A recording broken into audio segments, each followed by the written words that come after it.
Salam uşaqlar, bu videoda sizlərə Sovet rəhbərliyinin iqtisadi tədbirlərinin davamını izah eləyəcəm.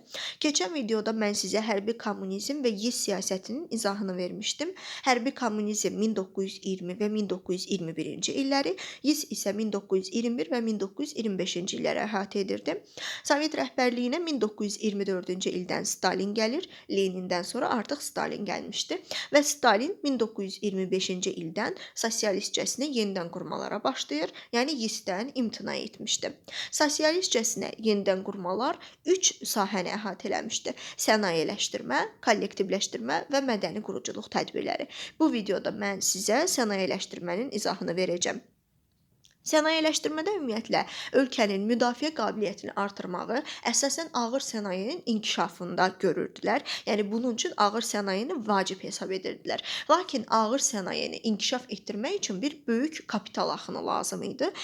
Rusiyada, yəni Sovet rəhbərliyi də ölkəyə başqa bir dövlətin kapital axınının olmasını istəmirdilər. Yəni bundan çəkinirdilər. Ona görə də bunu digər sənaye sahələrindən gələn gəlirlər hesabına, həmçinin də kəndlərin talan edilməsi hesabına inkişaf etdirməyə çalışırdılar. Rusiyada 1925-ci ildən sənayeləşdirməyə başlandı. Azərbaycanda isə sənayeləşdirmə üzrə 1926-cı ildə xüsusi komissiyalar yaradılmışdı. Sənayeləşdirmə dövründə əsas diqqət yetirilirdi. İlk olaraq neftə, neft sənayesinə, ikinci isə elektrik enerjisinə. Bundan başqa sənayeləşdirmə dövründə 5 illik plan da tətbiq edilmişdi. 2 dəfə 5 illik plan tətbiq edilib. Birinci 5 illik plan 1928-1932-ci illər, ikinci 5 illik plan isə 1933 və 1937-ci illəri əhatə eləmişdi. Birinci 5 illik plan dövründə Gəncə ikinci sənaye mərkəzinə çevrilmişdi. Birinci sənaye mərkəzi isə təbii ki də Bakı şəhəri idi. Azərbaycan Respublikası aqrar ölkədən aqrar sənaye ölkəsinə çevrilmişdi. Və 1932-ci ildən əhaliyə pasport verilməyə başlamışdı. Lakin pasport sistemi, yəni kəndlilərə aid edilməmişdi.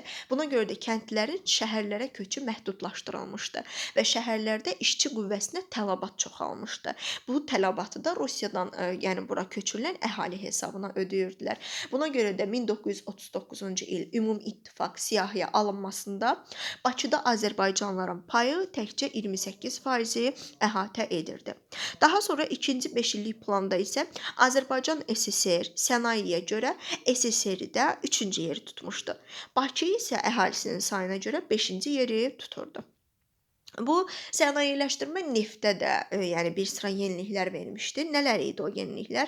Geoloji kəşfiyyat işi genişlənmişdi. Yeni neft mədənləri, neft yataqları istismara verilmişdi.